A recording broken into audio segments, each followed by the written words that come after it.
on Metro Cable 14, replay on Saturday, June 10th, 2017 at 12 noon, and Sunday, June 11th, 2017 at 9 a.m. on Channel 14. Webcast at www.sacmetrocable.tv. The open session meetings are also available for viewing on the district website at www.metrofire.ca.gov. Right now, I'd like to offer a public opportunity to discuss matters of public interest within the district jurisdiction, including items that are on or not on the agenda. Madam Clerk, do we have any speakers? There are no speakers this evening. Thank you very much. Moving on to the consent items. Mr. Chairman, if it pleases the group, I move the consent agenda. Second. Okay, we have a motion and a second. Any comments or questions prior to moving on? Thank you, Madam Clerk. Please. Director Gale. Yes. Gould. Aye. Jones. Aye. Sheets. Aye. Clark. Aye. Kelly. Aye. And Barnes. Aye. Motion passes. Thank you very much. Moving on to the action items, fiscal year 2016 Assistance to Firefighters Grant AFG Award. I believe it's Aaron Castleberry. Thank you very much. Good evening, directors, fire chief, council, clerk. It's my pleasure to be here tonight to announce to the board that we have received notification of a fiscal year 16 Assistance to Firefighters Grant Award in the amount of $179,355 for the Advanced Bulk Storage Foam Training. So Chief Law is going to tell you a little more about that, but we applied for the grant in November and we were just notified of the award. The fiscal impact of that will be included in the preliminary budget. Metro Fire does have a match of $16,305, with the federal portion being $163,050. And Chief Law can tell you a little more about what that grant is going to be used for. Good evening, Chief Arms Directors. I'm going to give you some brief history on our grant request and the school that we're going to be able to send our firefighters to. So as part of our threat assessment, when we were doing the emergency operations plan review back in 2015, I believe, we identified that there are approximately 100 facilities within the district's jurisdictional boundaries that store 10,000 gallons or more of flammable and combustible liquids. The largest storage tanks within our jurisdiction are found at the Kinder Morgan Bradshaw terminal, which is at Bradshaw and Folsom, if the directors are aware of that area. We also have tank farms at McClellan Jet Service Tank Farm and at Mather Airport still. So in the event of any type of major release or fire, these facilities could potentially pose a threat to residential neighborhoods, business parks, critical infrastructure such as rail lines along Folsom Boulevard, as well as highways, obviously airports here at Mather and Union Pacific and Light Rail. So, as you can see here, we've got the Bradshaw Tank Farm. It's got large storage tanks. There's about 18 of those on site, and as you can see off in the distance, we have a lot of build out close up to that facility. This is just an example of one of the facilities within our jurisdiction. So in the fourth quarter of 2015, Metro Fire began efforts to address the growing risk of a large-scale flammable or combustible liquid release or fire. The existing foam unit that was at Fire Station 62 was retrofitted and moved to Station 31 to provide better access to major thoroughfares both north and south of the river. And along with that, Metro identified a dedicated foam operations team, which currently consists of 7 fire captains, 3 engineers, and 3 firefighters. At this time, the team identified a need to train additional engineers and firefighters to backfill in the event of any injuries, illness, vacation leave, those type of issues. With that in mind, the team began training with the goal of reaching a standard consistent with NFPA 11 and NFPA 472, which are standards for low, medium, and high expansion foam, and the standard for competence of responders when dealing with hazardous materials and weapons of mass destruction incidents.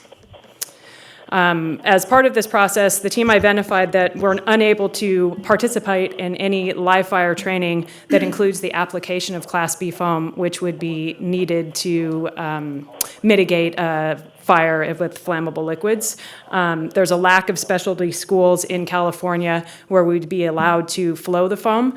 In addition, there's insufficient funds for us to be able to send our crews out of state to achieve that training. So with that in mind, we applied for a grant in the 2016 AFG grant cycle in order to send the foam team, which would be 7 captains, 6 engineers, and 6 firefighters, to Texas A&M Engineering Extension Service. It's commonly known as TEEX. TEEX operates a comprehensive emergency preparedness campus in College Station, Texas, which consists of the Brayton Fire Training Field, a Disaster City, and Emergency Operations Training Center. Most recently, we have been able to send some firefighters through the assistance of Union Pacific and BNSF Railways for crude by rail training at Texas A&M, and now we're going to be able to do the advanced bulk storage training as well. So the crews are going to be going to Brayton Fire Training Field, which is the largest liquid-fueled live-fire training facility in the world. They train firefighters from all 50 states, as well as I believe there are up to 81 different companies or countries that have come to Texas for training. They have industrial complexes, a marine freighter section, full-scale aircraft, hazardous materials, and rescue training as well. And if this will work, have a little video to show you briefly of what type of training the crews are going to be able to attend here. And this video was from a Spanish Fire Brigade that went to the advanced bulk storage training. So you see the training they're going to be able to attend is a pretty good simulation of what they might experience out in the field, and they will have the opportunity to actually flow foam at the training.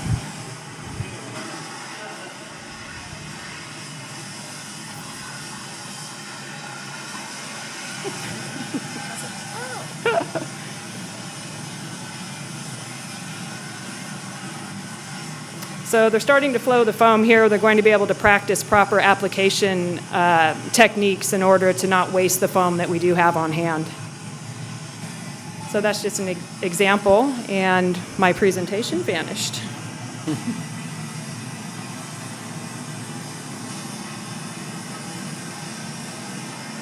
was trying to go on to the next slide. It took me out of the presentation. That's right. Sorry, technical difficulties.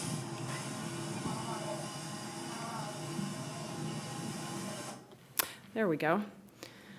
So we're good there.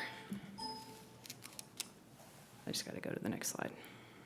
Oh, alrighty. Apologize.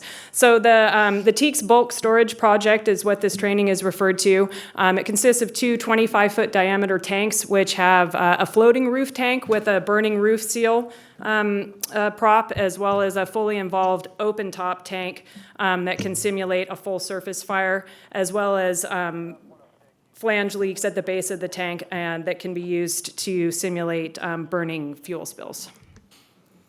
The topics of instruction then that the crews will be attending is going to include tank identification and transport, predicting the behavior of tanks and their contents under fire. They're going to be using actual firefighting foams at different percentages, as well as calculating the water supplies necessary for a large fire attack of this type. And they're going to be discussing strategy and tactics, and then implementing a response plan. Over the 3 days of the class, the crews will have multiple opportunities to use their knowledge and skills on realistic scale props that are actually in a controlled environment, but as you can see, hopefully you can see, realistic. So the benefits to the district of being able to send firefighters out of state to get this training is that the foam that we have right now is a limited resource in Sacramento County, and we are actually a regional asset. We do have mutual aid agreements with all of the fire departments in the area. So in the event that there was a problem anywhere within the region, Metro Fire's foam team would be expected to respond. Mutual aid resources can take up to an hour, so it's important for the crews to be familiar with the calculations and different techniques to use so that they don't waste the foam that we do have. If we mount a foam attack too early without having the right calculations done and the right resources on hand, we're going to waste what we have and potentially have a larger problem.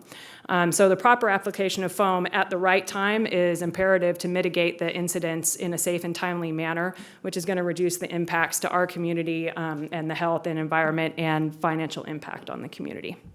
So that's a brief overview of the training we're going to be able to attend thanks to this grant, and I'm happy to answer any questions you might have. Thank you, Chief Law. Any comments? Director Kelly. In addition to the hazards that the tank farms pose in our Metro Fire's jurisdiction, will this not also help us in dealing with fuel oil by rail incidents? And then my other question was, how many of those other jurisdictions that we have mutual aid agreements with also have foam response programs? Director, or not director, Chief Bridge is in here. Okay. Chief Johnson, do you know? I know Rockland Fire has a foam unit at this time. City of Sacramento, I believe that's gone over to West Sacramento, is handling that at time. West Sac, Rockland, the airport, Sacramento County Airports does have some resources as well. Okay. So, Thank you. and then as far as the applicability to other settings, yes, the training would apply. They are going to be learning techniques for calculating foam percentages and the best method of application to use, which could be used in transportation as well as crude by rail. I was able to go to crude by rail myself last year, and just the experience of being able to experience the heat and seeing what's going to happen on the tank and how you can tell when that's been cooled enough and how much water to use was invaluable. It was one of the best classes I've ever actually attended in my career. So I'm excited that our firefighters are going to be able to go and experience this as well. I think it's going to build their confidence before we ever actually have an incident, which hopefully we don't, but we're going to be prepared in the event that we do. Director Gould. Chief Law, thank you very much for that. Question I have, it sounds like the foam is kind of a hard item or, product to come by. Is that in fact the case? I don't believe it's hard to come by. It's just that it is a costly resource to keep on hand. It does have expiration dates. It needs to be inspected, and there's, charges, costs associated with that, which is why they're a shared resource. I'm just in the wondering region. if there's a way that after these folks get this training, we can look at strategically placing some of that around, because my concern is we do all this training, if we don't have enough foam in the right spot, it could be a very long time before the foam and the folks get to the incident. And I'm wondering if just we could have foam stored places and engine companies bring foam to the team if that's a more timely strategy. So it sounded almost like the foam was pretty hard to come by. Well, there are foam caches throughout the region. Okay. For example, Kinder Morgan has several totes of foam on site. What we have is, in addition to all of the high hazard facilities typically have foam resources on site. This is more,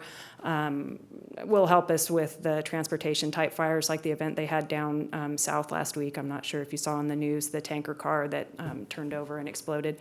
So those, we're not going to have foam there, so we'll be able to get foam 31 out there. And will this training that happens at College Station, is it more along the lines of a train the trainer, so that the men and women that come back will have an opportunity to do some training of our non-team folks so that they're up to speed on some of the issues? Yes, they will be able to come back and bring some of the techniques. What they won't be able to do here is actually train with foam. We don't have anywhere regionally currently that we could actually apply foam. Even going to Kinder Morgan and just practicing with the equipment out there, they have to pull permits for us even to flow water out into the field next. Yeah, So I would there's imagine EPA it's a little different considerations between and Texas others. and California. Yeah, yeah. Regulations.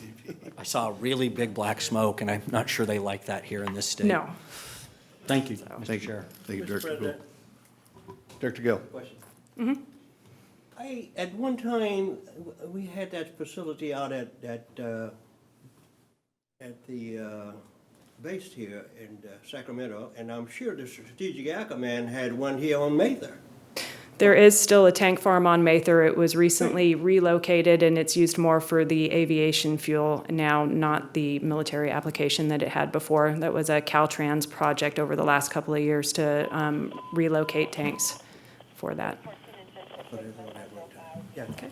Thank you, Chief. Well, I hope the citizens of our region understand the threat assessment and the forward thinking that Metro Fire is doing. As we say in our region, it's not a matter of if, it's a matter of when it's going to happen, and to have that available and be prepared. I commend all of you for that. So thank you very much. Thank you. Okay, moving on to fiscal year. I'm sorry. Go It's an ahead. action item. Does this Oh. require us to Yeah. accept the grant? So I make a motion, we do such. And I'll second. We have a motion in a second. Thank you. Told you it's the wrong day. Director Gale, Yes. Gould, Aye. Jones, Aye. Sheets, Aye. Clark, Kelly, Aye. and Barnes. Aye. Motion passes. Thank you. Thank you very much. And for the record, the clerk had it written note here for an action item, so I apologize for overlooking that as well. Moving on to the second item, fiscal year 17-18 preliminary budget. Ms. Thomas.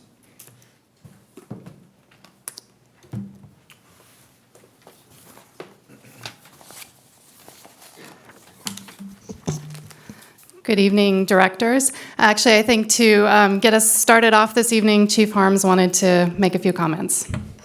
Thank you, Amanda. Directors, we've got the preliminary budget for fiscal year 17 and 18 that we will present to you.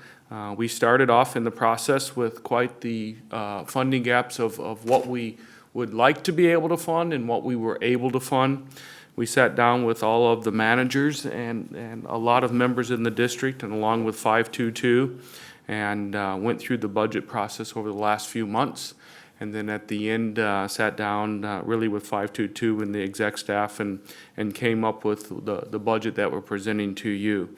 The 17-18 budget is roughly $195 million in revenue with about $196 million in expenses.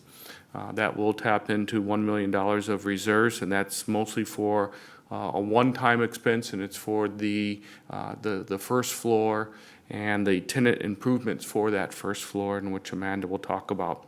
Property tax revenue for 17-18 is expected to be up about 5%. After that, as we talked a few weeks ago, we're looking at about 4%, but that 5% results in about a $7 million in additional funding that will come forward. The budget also assumes, as we move forward, as we look at some other revenue streams and our ability to look at those and make sure that we do adjustments for the cost that they have for us, and especially in medic revenue. The biggest growth that we have in this budget this year is the labor budget. It's pretty close to the revenue, and it's mostly related to salary increases under the current contract. And if you look at the higher pension costs that we will start to assume and we talked about over the next few years. So I will turn it over to Amanda, and if you have any questions, then at the end, we can talk about the preliminary budget. Great, thank you. And I actually did want to start off really by thanking everyone that was involved in that process that Chief Harms described. I mean, it really takes people across the entire district, managers and staffs in the divisions, providing input and participating in the process. I wanted to thank Chief Harms and the entire command staff for their leadership and the decision-making that needed to happen as we moved through the process so that we could get to a point where we're able to recommend a budget that has our expenses and revenues fairly closely aligned. And then finally, last but not least, I wanted to thank the staff in the finance division who does all the behind-the-scenes stuff that really makes this happen. I did also, before I jump into the presentation, want to mention that the preliminary budget for 17-18 was presented to the Finance and Audit Committee on May 24th. And then the only change that's reflected in the current budget versus what was presented to the Finance and Audit Committee is the addition of the grant that you just approved. So I'm glad you approved that, otherwise this would have been awkward. Otherwise the budget is unchanged from what was presented at that meeting. Okay, so just to start off, I always think it's kind of helpful to look at the history of where we've been in terms of the revenues that are available to fund expenses in the general fund. And as Chief Harms mentioned, we're looking at a revenue budget for 17-18 of roughly $195 million, so you can see that all the way off to the right-hand side there. If you look at that $195 million and where we think we're going to be in 17-18 and kind of compare that to really the low low point that we experienced during the recession in 2010-11, it's about a $50 million increase in the annual amount of funding available. So I think you can see that we've come a long way since then. Over that period of time, about half of that $50 million, about half of that increase is coming from increased property tax revenues, and about half of it is coming from increases in other revenue sources, largely our medic cost recovery and our participation in both the GEMT and the IGT programs that give us some supplemental federal funding associated with our transports. So that's kind of the history of where we were and where we are now. Looking specifically at those property tax revenues, in this current year, fiscal year 16-17, we're returning to our kind of pre-recession high of property tax revenues, actually surpassing that a little bit. And again, as Chief Harms mentioned, we're expecting an additional $7 million in property tax revenues in 17-18 to get us to a total of $138 million out of that $195 million in total revenues. Okay, so this chart really presents all of the funds for which we're recommending budgeted expenditures. My presentation is going to focus on the general fund because, as you can see, that's where the majority of our revenue and expense is. But you can see here really the revenues, expenses, transfers, and then the projected beginning and ending fund balances for all of the funds for which we have a budget. As I said, I'll focus on the general fund. I'll also talk in a little bit more detail about the capital facilities fund, the leased properties fund, and the grants fund. And then kind of continuing to look over to the right there, the development impact fees fund, I'm really not going to address after this slide, but do want to point out that we have that fund. It exists to account for the revenue and expenses associated with the impact fees that developers pay. Those fees, the revenues from those fees can only be used to fund new stations or new equipment associated with mitigating the impacts of new development. So we're not really planning for a lot of expenditures out of that fund, but we will continue to collect those impact fees, and they will be available at such time that we need to build new fire stations associated with new development. And then looking over to the right again, the last fund that we're showing a budget for is the IGT fund. So IGT is intergovernmental transfers. I think that's a program that we participate in that allows us to receive additional federal funding associated with the transports that we provide to Medi-Cal beneficiaries, and these are the managed care Medi-Cal beneficiaries. One thing that I want to point out about the IGT fund budget that we're recommending for fiscal year 17-18 is that we actually expect to have 2 years worth of IGT happening in 17-18. So normally we would only have one 12-month period that we're covering additional revenue for within a budget year. Because of the timing of the way the state is planning to do things, we're actually going to recover for both fiscal year 15-16 and 16-17 in the 17-18 year. So we will have essentially 2 years worth showing up in 1 year. And the way that we're showing this from a budget standpoint, because normally that second year we would expect to have as a funding source in 18-19, we're only using the net revenue from that first year to fund expenses in 17-18. So we would retain, and if you look all the way down to the bottom, you can see at the end of the year we expect there to be about $5.8 million sitting in this fund. That would be available in our fiscal year 18-19 budget. That's roughly the annual amount that we have. So there's about that amount that's being transferred out in 17-18. The same amount, which it represents the second year, would remain in the fund at the end of 17-18 and be available for general fund expenses in 18-19. So I kind of wanted to explain the mechanics of that. And the way that this works is that we need to send money to the state, and then that there's an administrative fee that's retained by the state, and then the matching funds come in from the federal government.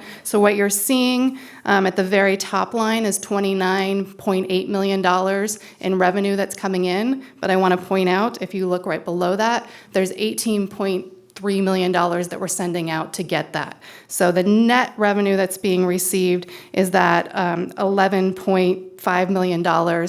Roughly half of that will be allocated to 17-18 expenditures, and roughly half of it would be reserved for 18-19. So that's kind of the mechanics of how the IGT fund is working.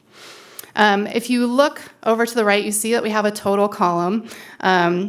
But given some of the things that we've already talked about and some of the things that I will talk about, really that total revenue of $227 million is not available for general fund expenditures. That's the total across all of our funds. Many of those revenue sources are restricted in their use or identified for other uses within those funds. So when we think about what's actually available for general fund expenditures, it's that general fund revenue that's circled up at the top there, and the net transfer that's coming in from the IGT fund, and it's the sum of those two numbers that's the $195 million that I talked about on the previous slide. So those are really the numbers to think about in terms of how much is available to fund our general operating expenses. When we look at what's available to fund those expenses versus what those expenses are and the amount that needs to be transferred out of the general fund into other funds, that's where we're left with this roughly $1.3 million use of general fund reserves. And you see when we start with a beginning balance in the general fund of about $21.4 million in reserves and deduct that amount, we project to end the year with roughly $20.2 million in reserves in the general fund. So looking a little bit more closely at the general fund and the changes in the general fund budget from year to year, the first column here is showing us the current budget for fiscal year 16-17, the year we're in right now. And then the next column over is the preliminary budget that we're recommending for 17-18. And then the third column is really just showing the variance between those two. So looking at the top line number, the actual general fund revenue, you can see we're going from about $182 million this year to about $189 million next year, about a $7 million increase year to year in general fund revenues. Looking at the total expenditures line, we're going from general fund expenditures of about $184 million this year to about $192 million next year, or about an $8 million increase in total general fund expenditures. So the expenses within the general fund have grown a little bit faster than the revenues, or by about $1 million. However, that's offset by some of the transfer activity that we see down below. So if you look at the transfers in and out, the first one I want to talk about is the transfer that goes out to the Capital Facilities Fund. So that's the second row under transfers, Fund D, Capital Facilities Fund. You can see that in the current year, we have about $4.9 million in funding needs in the Capital Facilities Fund that's met with a transfer from the general fund. That's actually being reduced next year to about $3.6 million. So that's sort of a $1.4 million use of general fund resources that's being freed up there. We also have small transfer activity in the grants fund. If you look down to the Fund L leases, this is something that Chief Harms alluded to, and I'll talk about more in my presentation, but you can see that there is a required transfer from the general fund to the leased properties fund of a little under $700,000. So that's really representing some upfront one-time expenses and is resulting in a use of general fund reserves for that purpose, and I'll talk a little bit more about those assumptions later on. Right underneath that, we have that transfer that's coming in from the IGT fund that's helping to offset general fund expenditures. So overall, there's a net $1.5 million that's coming into the general fund. That's about a $500,000 improvement compared to this current year. And then you can see we're ending up with that net use of general fund reserves of about $1.3 million, a little over half of which is resulting from that transfer out to the L fund. So looking at our general fund revenue, as I mentioned, this is a total of about $189 million. And as you can see on that first chart that we looked at, and the majority of that is coming from property taxes. So 72.9%, or about $138 million, is coming from property tax revenue. Of our other revenue sources, our medic cost recovery represents the largest share at 19.3%, and that's about $36 million. So again, looking at that $189 million overall, that's a $6.7 million increase compared to fiscal year 16-17. Property taxes alone are an increase of $6.8 million year to year, and that's about a 5% increase. We're also showing an additional $3.1 million in medic cost recovery revenue. There are two key assumptions that are resulting in that increase year to year. One is the assumption of having more months of district billed units resulting from the contract that we have for service. So we had 7 months of that in 16-17, and we're assuming 12 months in 17-18. And then the other key assumption, as again Chief Harms mentioned, is that we're looking at increasing the fees to provide that service based on recovering our cost associated with providing it. So that's resulting in additional assumed revenue as well. You can see that we have about $400,000 in contract service revenue, which again is associated with additional cost recovery for services provided under contract. And then the big change when we compare a mid-year budget, which is what we have for 16-17, to a preliminary budget, which is what we're showing for 17-18, is that we don't budget for either the expenses or the revenues associated with the deployment labor, the direct labor. So we have a $3.8 million decrease in revenue just because we're comparing a mid-year to a preliminary budget, but you'll see that we also have a similar decrease on the labor expense side, so that those things effectively balance each other out. When we adjust for that difference and have a more apples-to-apples comparison, the net increase in general fund revenue year to year is about $10.5 million. Our net IGT revenue really gets added to that. So the $189 million general fund revenue, we add $5.8 million to that in the net IGT revenue. And that's roughly the same year to year. It's actually a slight $100,000 decrease compared to fiscal year 16-17.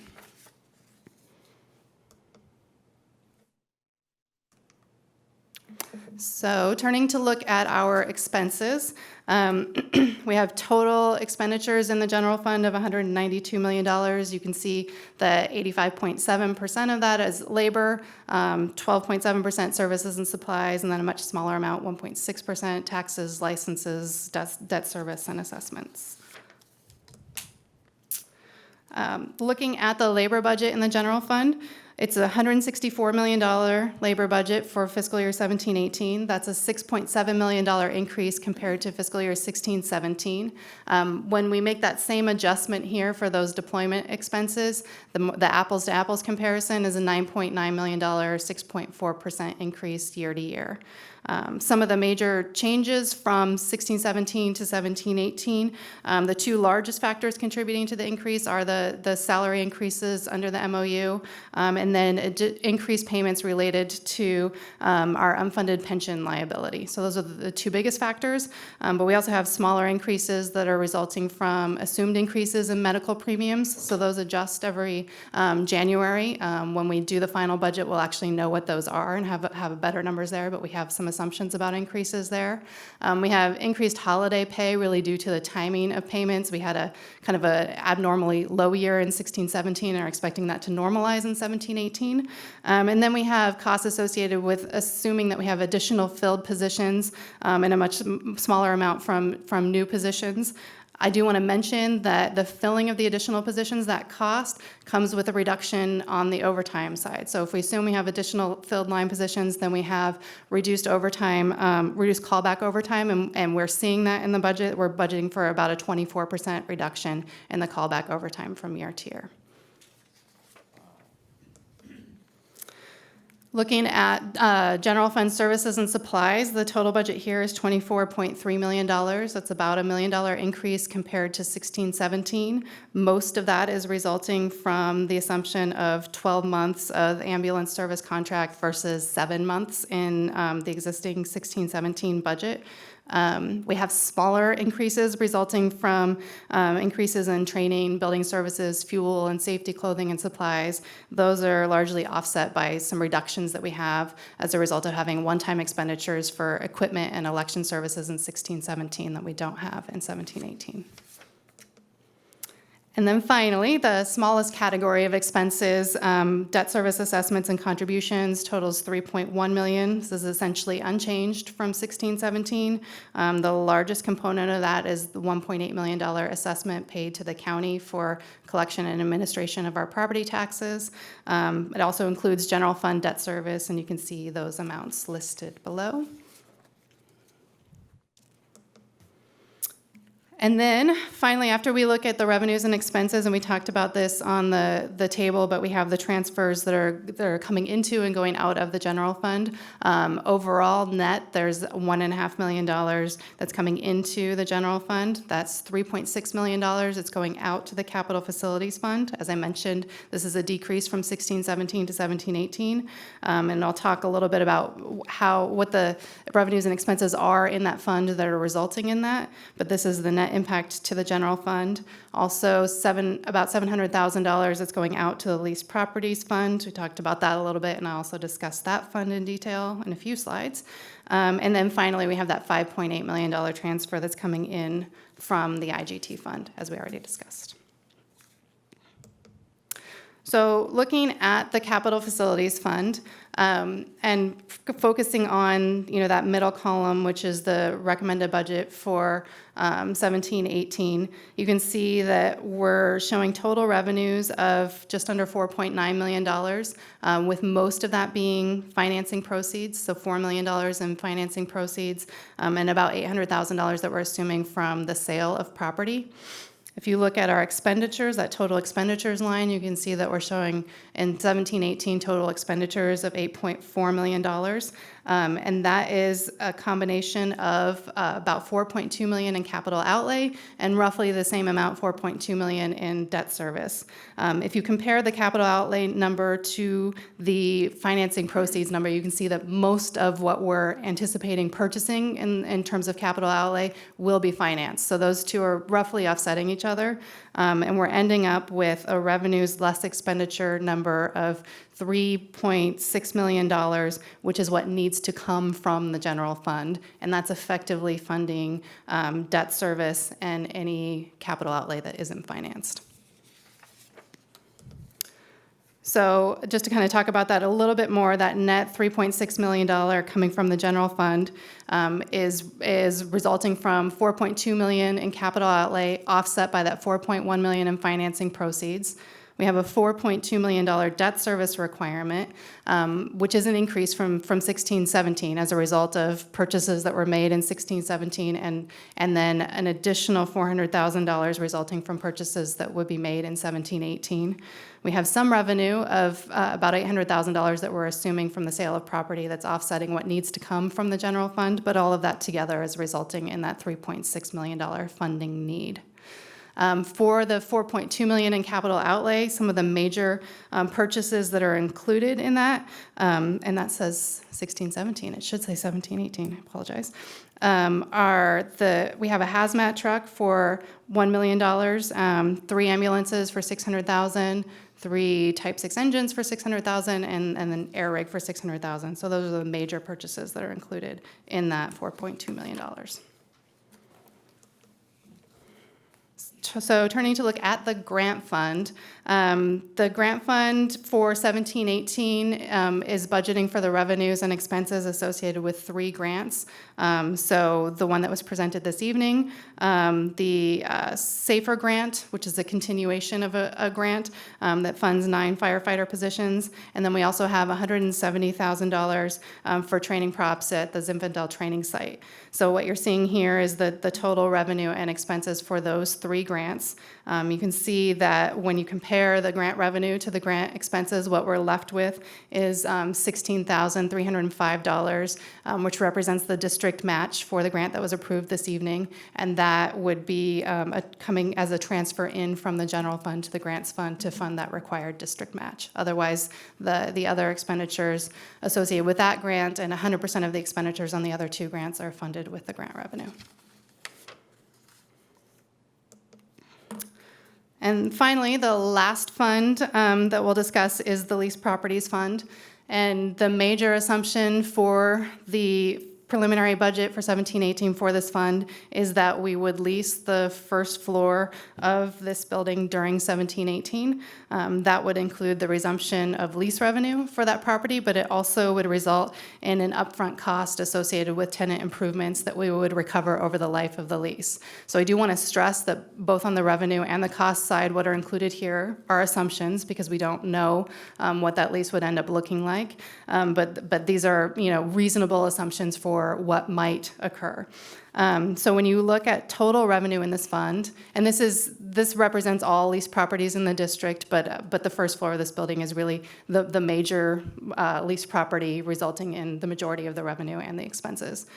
So when you look at total revenue, you can see that we have an increase that we're showing, going from a little over 700,000 to a little under 900,000 year to year. But the big change is on the expenditure side. So looking at expenditures, we have about a $2.3 million total expenditure budget for this fund, which is about $1.5 million increase year to year.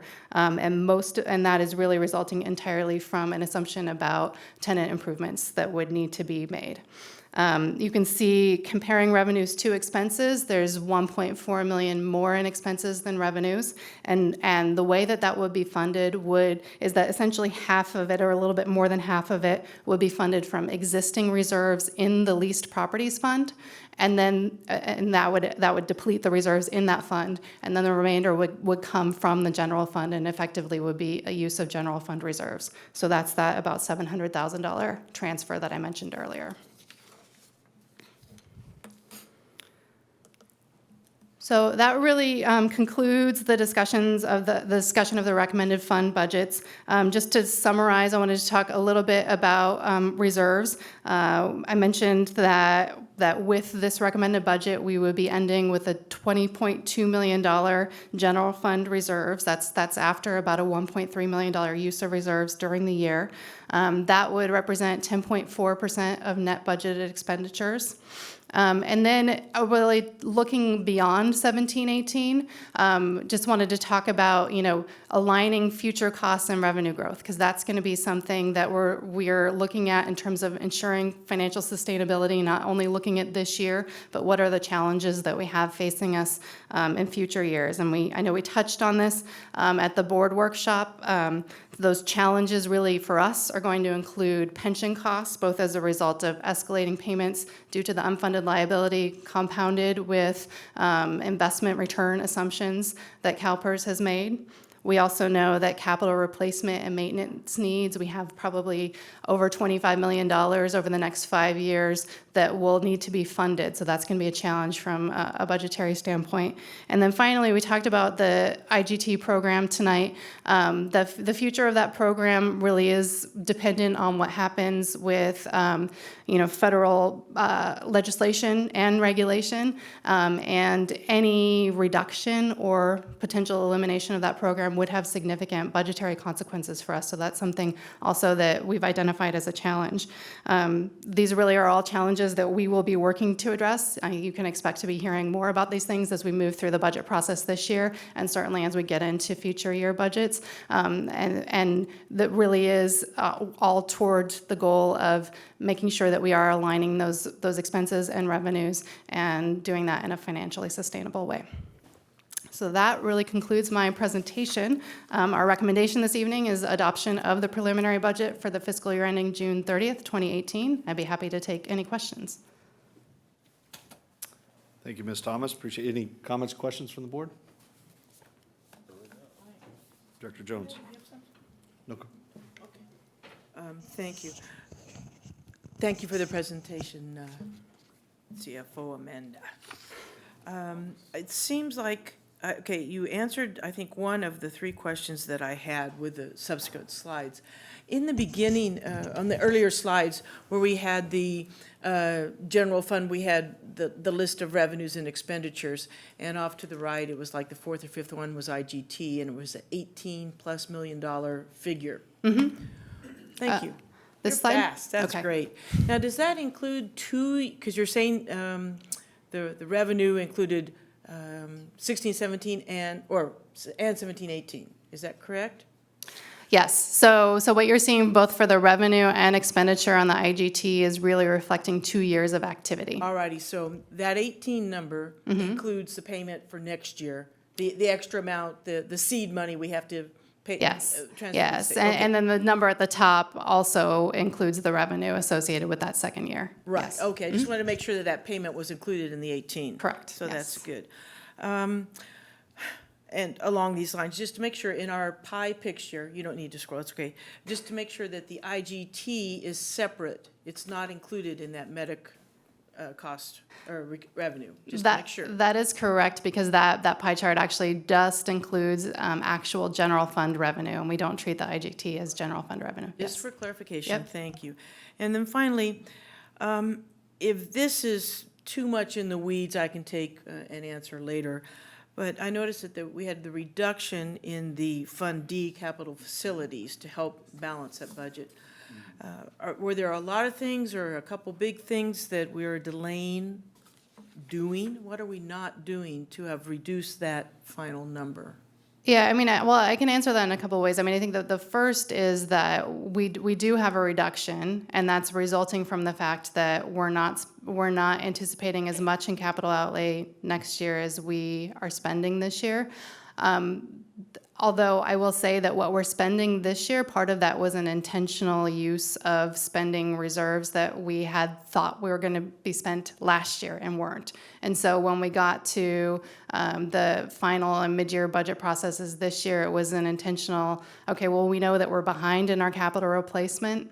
If we had already anticipated spending these reserves, why not use them now to buy equipment that we need? So I think part of what you're seeing is that this current year, 16-17, is higher than it would have been for that reason. But I will also say that certainly that there were things that were originally submitted and requested in the 17-18 budget process that we really couldn't accommodate. And I think that is going to be one of our challenges going forward. As that was highlighted as one of the three things where we have more of a need for capital replacement than we have funding available. So it is a matter of prioritization.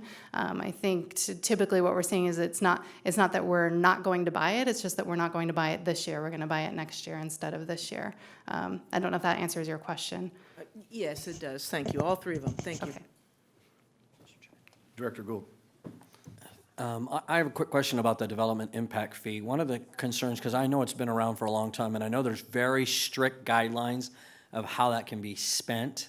My challenge is when we buy, for instance, a truck, that's an asset that's utilized around the district, and I'm just wondering what the restrictions are of why we can't tap into that development fund when we purchase an item that has an impact to new areas that have been taxed and so on and so forth. And I'm just wondering the restriction, because that fund sits there and grows, albeit slowly in the last few years, but it seems to me like it's become so restrictive that we can't spend it. And at times when we need to do that, it seems like we can't tap into that fund very easily. What's your thoughts? So really the intent of the fee and the purpose of the fee is to the extent that new development is requiring us to buy equipment or to build a fire station, to incur capital expenditures. We have to do that because there's new development that needs to be served. That's how this money can be spent. So if we can demonstrate that that's the case, I think that satisfies a requirement for how the money needs to be spent. I would say, though, that looking forward to, what we think the needs will be, and these are long time horizons, right? 10, 20, years that we're looking at before substantial amounts of this would need to get spent. I think that we would want to ensure that the funding is available then when it is needed. So I would be hesitant to spend it today, if it would not then leave us with a sufficient amount available to address those larger needs when they're coming in the future. Okay. Thank you. Anyone else?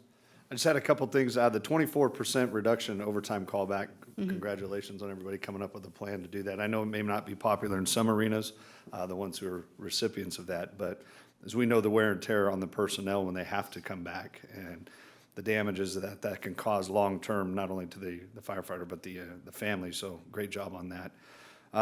You talked about the IGT, and I guess it's mentioned a couple times. We're kind of getting two payments in this cycle.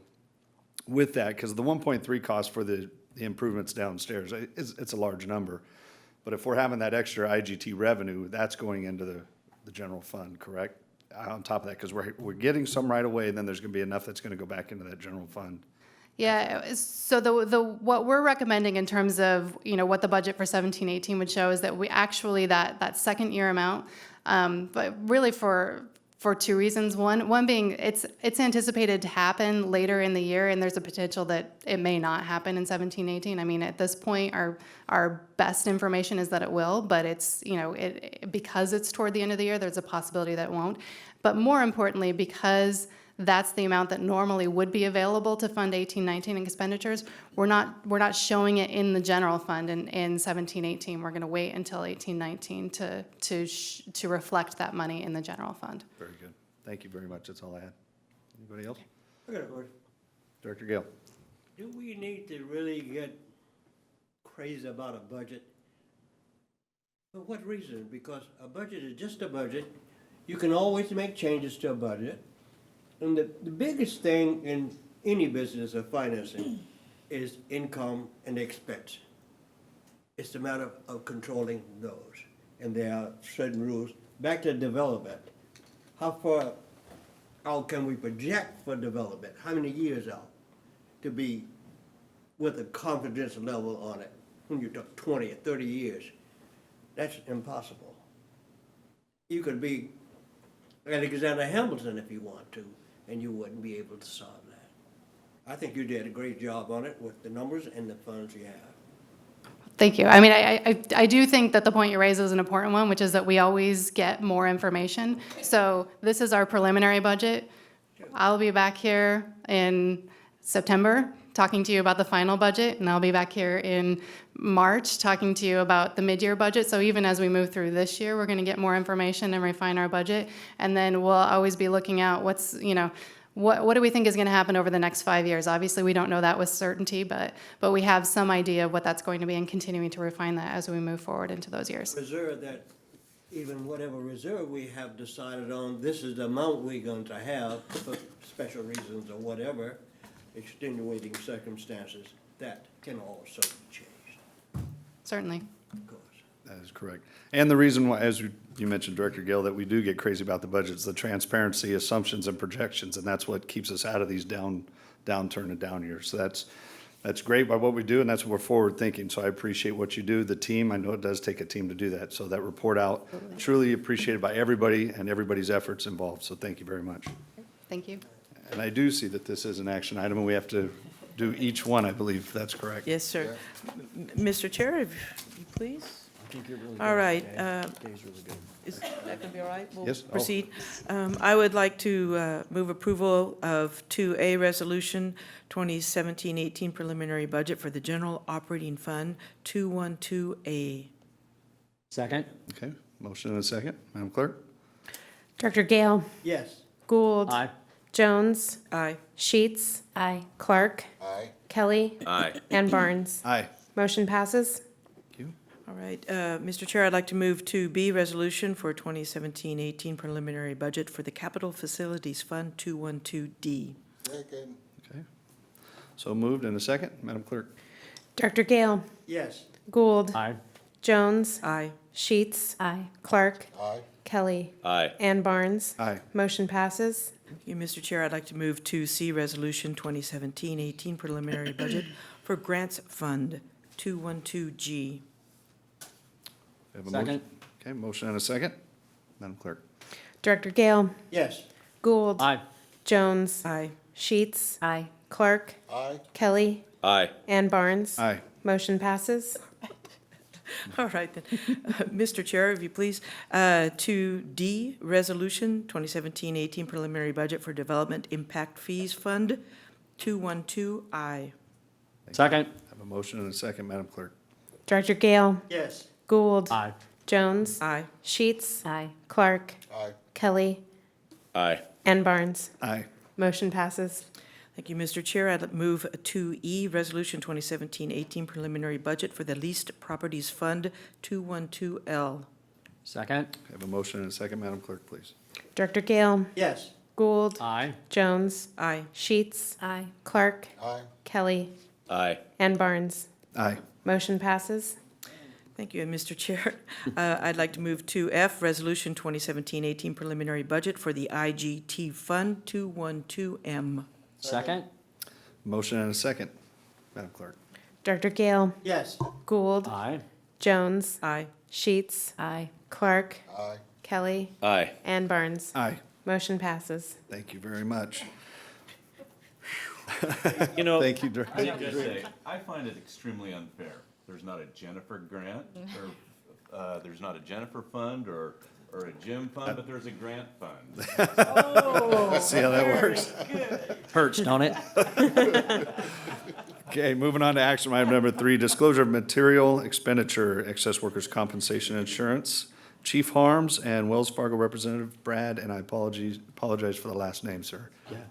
Try that. Thank you.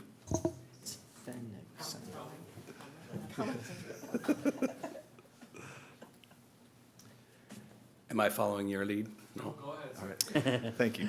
Welcome, too, by the way. Thank you. And for 2 additional, thank you. Brad Svenningson, Wells Fargo Insurance. I'll just recap. You have about 7 policies that renew July 1.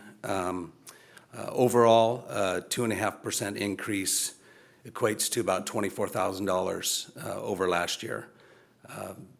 The 2 items that I'm here to speak about, the first is excess workers' comp, and that was a 10% decrease over last year, which was about $47,000 in savings. With the incumbent carrier, we did have another quote with New York Magic, which was an additional $59,000 in savings, but they have some limitations on their policy, and we chose to or discuss that and stay with Safety National. I don't know if you have any other questions on that for me. I do not. Any questions, Chief Harms? Do you have anything to add to that? No, we were. Like Brad said, we had 6 different policies that we were bringing forward, and these 2 policies that are our action items here are 2 of the largest ones. And they've done for, I think, 3 years now, have gone out and shopped for us for the best policies and the best coverage for the district. Our recommendation is that we accept this recommendation. All right. Thank you, Chief Harms. Questions or comments from the board? Mr. Chair, I make a motion, we I adopt. have a question, just one question. Director Gale. Your ethics on Wells Fargo, have you done anything to correct that? Because I was at a meeting and it was brought up, and this organization had decided to maybe switch their finances to some other place. Yeah, so I'm on the insurance side of things, and I'm still part of Wells Fargo. It obviously was not a positive thing. Wells Fargo bought our agency back in 2001. It was Accordia prior to that, and I think we're 1 or 2% of Wells Fargo's world, so to speak. Yeah, I don't know what to say. I really feel bad about it. It didn't impact my world because I can't imagine signing up someone for an extra insurance policy. I can't even get my clients to pay their regular policy. So anyway, I apologize for the company. Okay, thank you. Yeah. Thank you, Mr. President. I appreciate that, as that doesn't fall on your shoulders. course. Right. But we appreciate you saying that as well, so. And when Grant has a chance to And I wanna finish his say, second. Yeah, and moving the proposal forward is that I want to thank your organization for the fine work that they're doing. It's saving us money. Right. It's a rarity that insurance policies go down, at least our cost. And so I want to thank you for the hard work that you're all doing, particularly for some of the challenges that we have in ensuring some of the work that we do. So thank you for that effort. Yep. Thank you very And much. my motion stands. Okay, we have a motion and we have a second. Madam Clerk. Director Gale, Yes. Gould, Aye. Jones, Aye. Sheets, Aye. Clark, Aye. Kelly, Aye. and Barnes. Aye. Motion passes. Okay, thank you. Don't go too far. All right, we're going to action item number 4, disclosure of material expenditure, commercial insurance. And Brad is Svenningson, right? Yeah, correct. Got it, second time. Good. Good job. Don't ask another one, I'll mess it up. So, but thank you. Sure, go ahead. Yeah, this policy is it's your main, in our industry, you call your package policy. It's your commercial auto and your property and your liability and such. And you're with SDRMA, and you've been with them for about 10 years now. This is the one policy that the premium did go up, went up about 17% or $78,000. So cut into that savings on the excess workers' comp. The next closest company I have is at north of 750,000. And I was thankful, seems weird, that we did get an increase from SDRMA because you're running about an 80% loss ratio, and we need to protect that relationship and make sure they're happy as we go through this process. So that's my thought process on that. Great company. Everything's been going well from our end, and I believe your end. But anyway, that's One of the things that was identified by staff was that the amount of vehicles that we have has increased. And one of the strategies is to look at vehicles, look at excess vehicles, and remove those vehicles as surplus, which will have a little bit of an income, but it will have a decrease in the amount of the policy then. So they're going through that and looking at vehicles and mileage and usage at this time. Thank you very much. Appreciate it. Director Chief, Gould. might that have something to do with the fact that our call volume continues to go up? It was the call volume, it was the amount of claims that we had, but a big thing was the amount of vehicles and the amount of sedans that we have in the fleet. And looking at looking at some pool cars and removing some of the vehicles will make a difference. But yes, that and our accidents. Mr. Chair, I make a recommendation, we adopt staff's recommendation. We have a motion? Second. And a second. Madam Clerk. Dr. Gale, Yes. Gould, Aye. Jones, Aye. Sheets, Aye. Clark, Kelly, Aye. and Barnes. Aye. Thank you Motion very- passes. Sorry. Thank you very much. Thank you. Appreciate all you do for us. Thanks. Moving on to action item number 5, industrial disability retirement. Frank Lima, HR Manager, Melissa Maddox. Good evening, directors, Chief Harms. I'm Melissa Maddox, the HR manager here at Metro Fire. The resolutions that we're bringing to you tonight were already approved for industrial disability retirements for 2 employees and were adopted by the board on April 27th, 2017. And those were subsequently submitted to CalPERS for processing. The district was then notified by CalPERS that they had new language that they wanted in the resolutions. And any resolutions that we might submit in the future, so they wanted us to redo them. We made the required revisions, and those revisions included a statement certifying that the determination was not used as a substitution for the disciplinary process. Also, a statement confirming the member had filed a workers' comp claim and that claim was accepted. Also, a statement documenting the member's last day on payroll, which is different than their actual effective retirement date. The statement not only identifying the disabling condition as we had in the past, but now they actually want us to identify the body part or parts that are injured. And a statement that the disability is permanent or will last at least 12 consecutive months. And then lastly, the resolutions they want signed by the board president. We sent CalPERS the draft resolution after we implemented all those changes, and they approved it. So I'm bringing these resolutions back to the board tonight to adopt the resolutions in the new format. So if you have any questions, I'd be happy to answer them. Any questions or comments from the board? The only question I would have, is this like an industry standard where their CalPERS is now going to require this part moving forward on this language, or is it just for these 2 particular? No, it applies to all public agencies, and we were notified by a circular, that a 6-page circular that took us a little bit of time to get through and figure out exactly what they were asking us to do, but We were working with CalPERS directly, and it applies to all public agencies, particularly in safety, where the board is able to adopt IDRs. And because with the miscellaneous members, CalPERS determines that disability. All right, thank you very much. No questions? Can I get a motion for action item number 5? Mr. Chair, I make a motion that we adopt staff's recommendation on this IDR revise. I have a motion Make a second. and a second. Madam Clerk? Director Gale, Yes. Gould, Aye. Jones, Aye. Sheets, Aye. Clark, Kelly, Aye. and Barnes. Aye. Motion passes. Thank you. Thank you. And do we, it's the same, I would imagine it was the same language for action item number 6 as well, correct? So action item number 6, industrial disability retirement for Philip Lopez. Mr. Chair, I make a motion that we adopt that recommendation. I second. Okay, I have a motion and a second, Madam Clerk. Director Gale, Yes. Gould, Aye. Jones, Aye. Sheets, Aye. Clark, Kelly, Aye. and Barnes. Aye. Motion passes. Okay, thank you very much. Moving on to the reports, President's reports. I do not have anything at this point, so moving on to Fire Chief report, Chief Harms.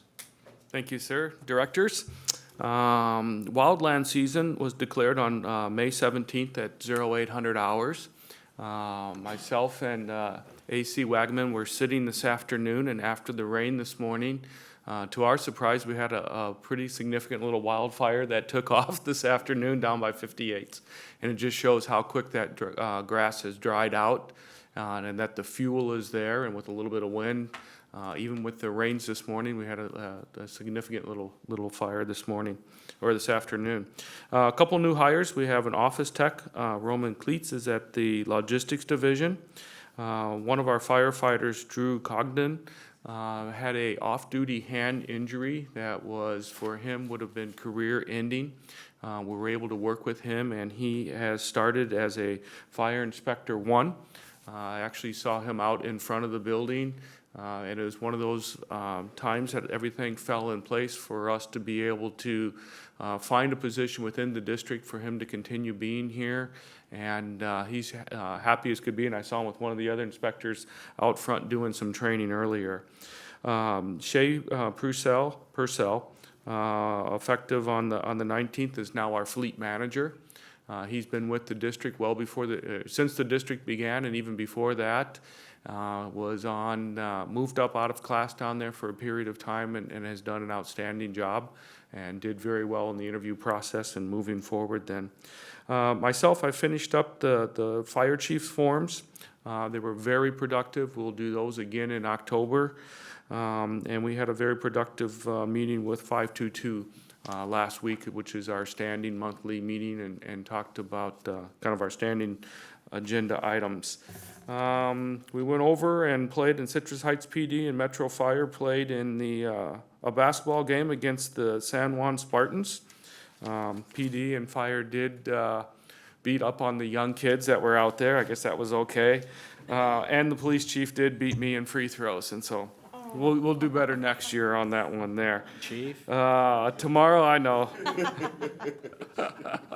Tomorrow at 6 p.m. at the Rancho Cordova City Hall is the Fire Academy graduation. And also on Monday, we started a new SRP academy with 8 members in that academy. That is all that I have at that time, unless you have some questions. Thank you, Chief Harms. Any questions? Operations report, Assistant Chief Wagner.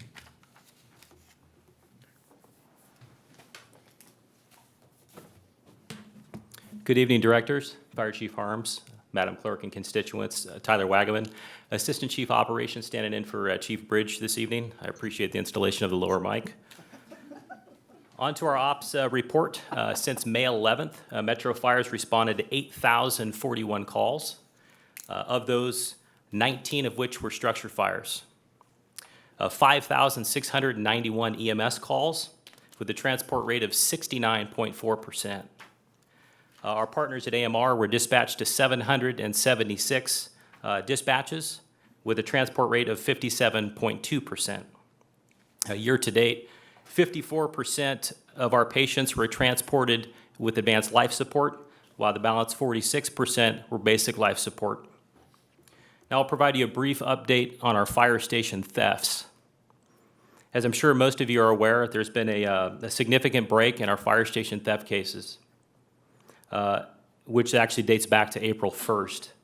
On June 5th, the Sacramento County Sheriff's Department, in conjunction with our arson investigators, arrested Lonnie Scott Schaefer, 28 years old, out of Sacramento, in connection with a fire station theft at Station 29, which was our last burglary. To date, there has been no less than 13 thefts at our fire stations, as well as one in the Sacramento City Fire Department and one in Roseville. The majority of these thefts were items, power tool items, things of that nature, from not only sheds at fire stations, but from apparatus parked inside of our fire stations. As you can imagine, this placed our members on edge, to say the least, as well as our citizens at risk. The men and women of Metro Fire and our fellow citizens can rest a little easier, knowing now that there has been associated arrest in these cases. Sincere thank you to our members of Metro Fire for their high level of vigilance, their documentation, and their evidence preservation, as well as our partnership with the Sacramento County Sheriff's Department and their continued commitment towards these investigations. I would like to add, though, that these incidents are still under thorough investigation, and we hope to bring you some additional details as they're brought forward. That concludes my operations report, unless you have any questions for me. Thank you, Chief Wagaman. Any questions or comments? Thank you. Very much. Appreciate it. Firefighter Local 522. Do we have anybody here tonight? 522 doesn't have any report tonight. Okay, thank you very much. Committee and delegate reports. Executive committee has not met, and we do not have a date and time set for our next meeting. Communication Center, JPA, Assistant Chief Johnson. Good evening, Director, Chief Arms. Our last meeting was on May 25th. A couple items of significance for you. The lease, one of the district properties was approved at that meeting, as well as a preliminary budget. Our next meeting is going to be on June 27th, 9 a.m. right here in this chambers. Thank you very much. California Fire Recruiting Training, JPA, Director Kelly. Yes, the JPA has not met since I last reported out. We have a meeting scheduled for Thursday of next week here at the SESC. Thank you very much. Finance and Audit Committee, back up again, Director Kelly. Yes, the Finance and Audit Committee will meet Thursday the 22nd, and other members of that committee, we should confer later this evening and determine what time we wish to meet. I don't know, are you going to be there, or am I going to have to do it again? 22nd? It's a long ways from now, I can't tell you. I've got notes, I've practiced. All right, very good. Thank you very much. And Policy Committee, Director Gould. Policy Committee will be having a soiree on July 13th, 2017. Thank you very much. We'll be moving on to board members' questions and comments, then shortly after that into closed session. So starting off, board member comments. Director Kelly, if you would. I would like to thank Ms. Thomas for the work that she did on the preliminary budget and her staff. I would also like to welcome the single role program participants and wish them luck in their effort. Thank you, sir. Thank you. Director Clark.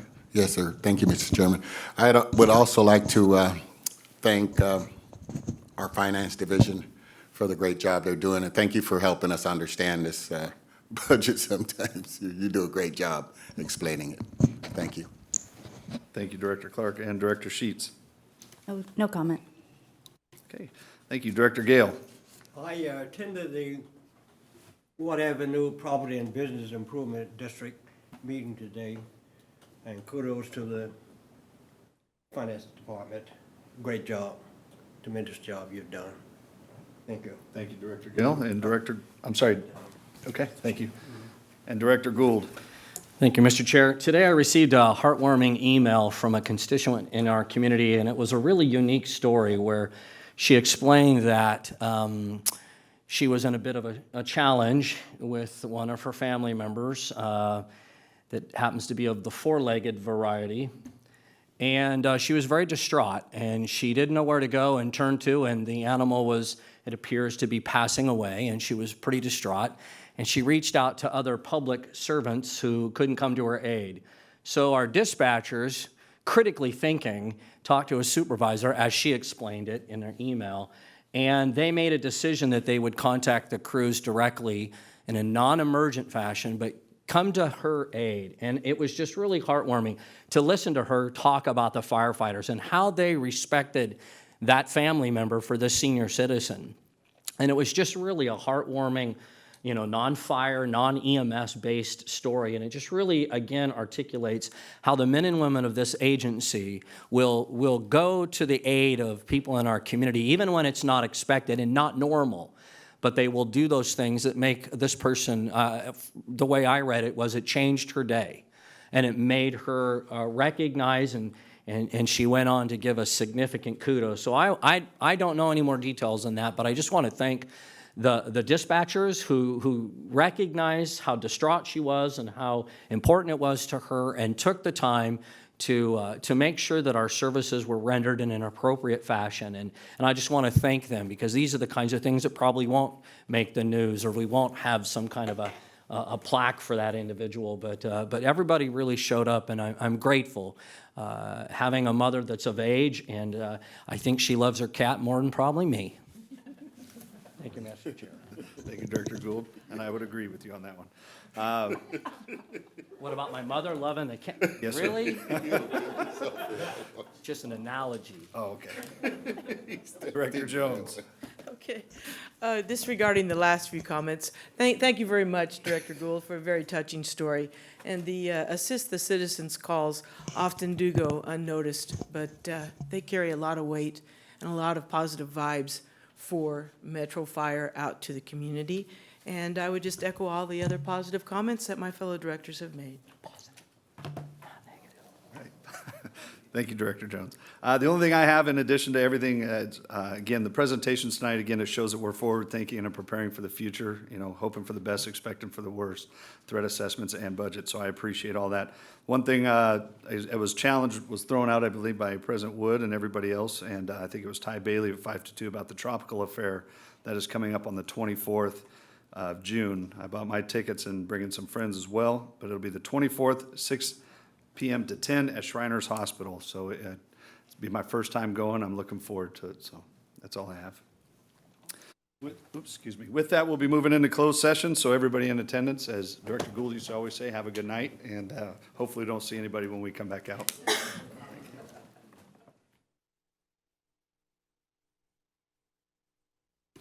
Director Gill, are you stepping out, or are you coming back? Because we have to report out on this before we close.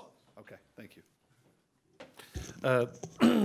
Thank you, Director Barnes. The board met in closed session to consider the property damage claim under Government Code Section 910 of Orville Miller Ochoa. The board, by unanimous decision, decided to direct the clerk to reject that claim. Thank you, Council Lavra. If there's nothing else, meeting adjourned. Thank you very much. Preliminary budget, we're out here in an hour and 25 minutes.